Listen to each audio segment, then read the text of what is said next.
Let's be honest about a scene you know all too well. It's late. You finally escaped the day's relentless grind, and your body slumps onto the sofa, feeling completely drained. You tell yourself, okay, this is my time. I need to rest. So you pick up your phone. The screen glows, and the algorithm, your ever-faithful servant, delivers a seamless stream of short videos, gossip, and outrage. It's a cool, smooth drip of data, instantly numbing your tired consciousness. You don't have to think. You don't have to choose. You just scroll and scroll. An hour melts into 2. You feel a thicker, more irritating kind of fatigue. Your brain is buzzing, stuffed with information that doesn't belong to you. Your mood hasn't improved. You feel emptier, more anxious, with a subtle, unspoken disgust for yourself. But then, something strange happens. When you finally put the phone down, you don't feel rested. Why?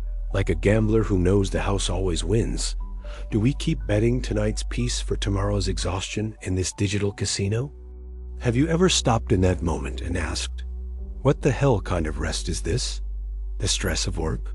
Or something far more terrifying, the quiet, piercing voice of our true self that emerges only in silence?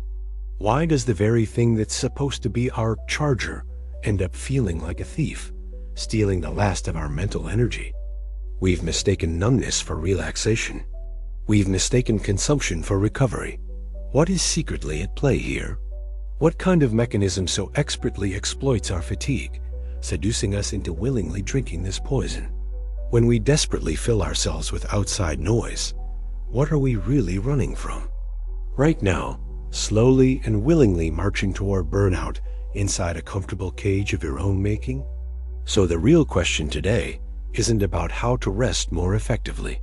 It's a more fundamental, almost brutal inquiry. If your rest is just a more sophisticated form of self-depletion, is your life? Because you're not fighting fatigue. You're fighting a system, an invisible one that has already imprisoned you. This prison has no walls. Its name? Modern convenience.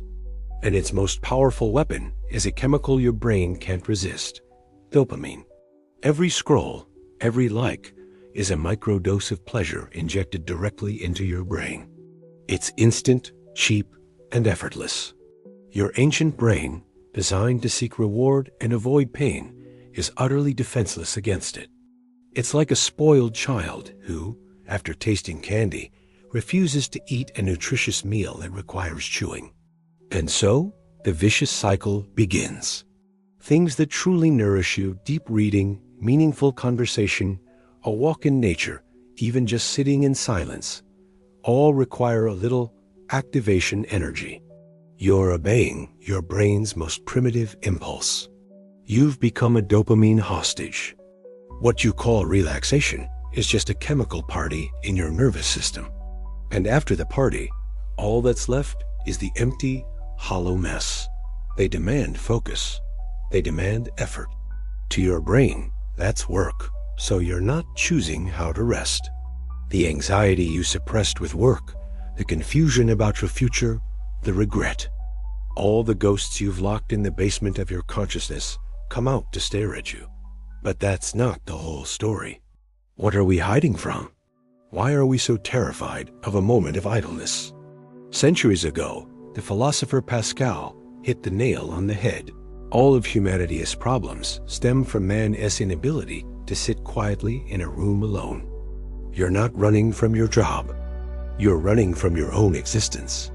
And our entire consumer society applauds your escape, offering an endless supply of spiritual opioids to make you feel good and forget what you've truly lost.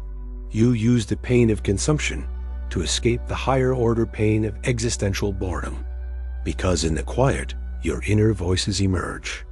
Schopenhauer would call this the pendulum of life, swinging between pain and boredom. Nietzsche would look at you with sharp eyes and say you re-becoming what he feared most, the last man. The last man has invented happiness. He seeks comfort and security above all else, abandoning everything profound and great. Your fake rest is the last man's happiness, It grinds down your edges, extinguishes your inner fire, and makes you content to be a well-fed, harmless, spiritually flat individual. So, let's stop lying to ourselves. You're not just scrolling on your phone. You're engaged in a metaphysical escape. The price of this fake rest is far heavier than you think. It's a slow boil, and it's reshaping you without your consent. First, it quietly dismantles your ability to think. Your brain, like a muscle, atrophies from disuse. When you train it on fragmented, high-stimulus information, you are actively neutering your capacity for deep thought. You find it harder and harder to finish a book or focus for more than 30 minutes. Your attention becomes cheap and scattered. In a complex world, this is a form of self-sabotage. Next, it makes you emotionally colorblind. By constantly numbing yourself with high-intensity stimuli, you lose the ability to perceive the subtle, gentle beauty of the real world. A quiet sunset or a soft piece of music doesn't provide a big enough hit. Your emotional threshold gets pushed higher and higher.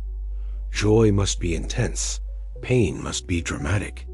You lose the ability to feel the rich spectrum of life. Meanwhile, your true self is imprisoned in the deepest corner of your being, starving and suffocating until it goes silent. You think you're resting, but no, you are committing a long, quiet suicide of the soul. You're trading a future of wholeness for a moment of comfort. You're alive, but you don't feel it. But what do? You use fake rest as a giant cloth to cover up all your anxiety, fear, and imperfection. Every time you choose to escape instead of confront, you are telling yourself, the real me, the one with pain and confusion, is bad and must be hidden. And the most devastating consequence? You are slowly erasing yourself. Carl Jung taught us that a whole person must integrate their shadow. You live as a persona, a shiny, curated false self. Is that a price you're truly willing to pay? So, how do you break the cycle? The real way out is an inner revolution. It's counterintuitive, even a bit masochistic, but it's the path home. Step 1. Stop seeking comfort. Embrace your discomfort. When you feel that familiar urge to grab your phone, stop. And just feel. Feel the exhaustion, the anxiety, the restlessness. Observe the storm inside you like a scientist. This is what Jung called confronting the shadow. You're not resting. You're performing a profound act of spiritual alchemy, turning destructive impulses into conscious feelings. This is more restorative than any entertainment. In these moments of boredom, your brain switches from passive consumption to active integration. Great ideas are born in stillness and silence, not in noise and haste. This is the ultimate recharge. Step 2. Stop filling time. Create sacred boredom. You must intentionally carve out blank space. Take a walk without headphones. Stare out a window without guilt. Step 3, and this is the most important, fight consumption with creation. You are addicted to consumption because your life may lack a powerful, creative purpose. So, create. Write a bad poem. Paint a terrible picture. Learn a new skill. Cook a new dish. Anything. When you shift from being a pure information consumer to even a tiny value creator, the entire game changes.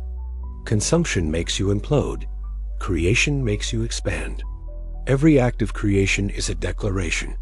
My life force is mine to command. This is hard. But as Dostoevsky suggested, our purpose as humans is to create meaning in a world that often seems to have none. And now it's time for the final, underlying truth. How can I rest? We've been asking the wrong question all along. It's not from working too hard. It's an existential fatigue, a soul fatigue. We've been asking. The real question is, where the hell did all my energy go? Draining effort of suppressing, twisting, and betraying your true self to fit in, to be safe. It's not a problem to be solved. It's a messenger to be heard, to be liked. The single greatest drain on your life's energy isn't external pressure. It's an internal conflict, a silent, lifelong civil war within your own soul. That bone-deep exhaustion you feel? Every time you stay silent in the face of injustice, you are leaking psychic energy. You're not being drained by your job. You're being drained by this endless self-betrayal. It doesn't come from what you've done. It comes from what you haven't done. It comes from the constant. Every time you say yes when you mean no. Every time you abandon a dream for security, that exhaustion that no amount of rest can cure.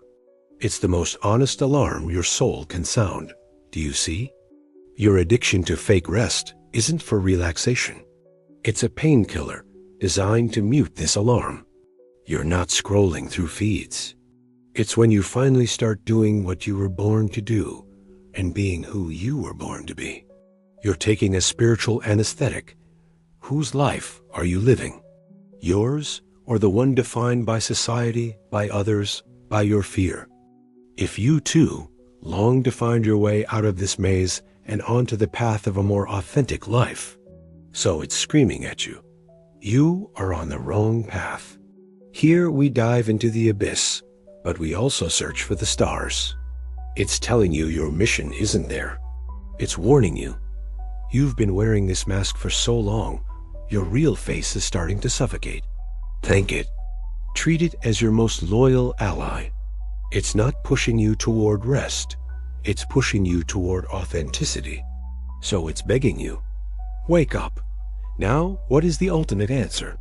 Stop fighting your exhaustion. Embrace it.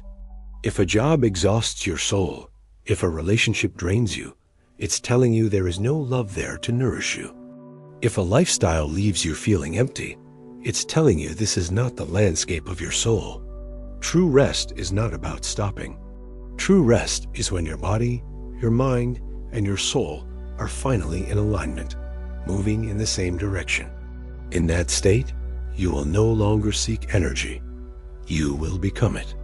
If these questions, these thoughts, have ever echoed in your own mind, then please consider subscribing. This channel isn't here to give you easy answers. It's a space to ask deeper questions together. I look forward to exploring these depths with you.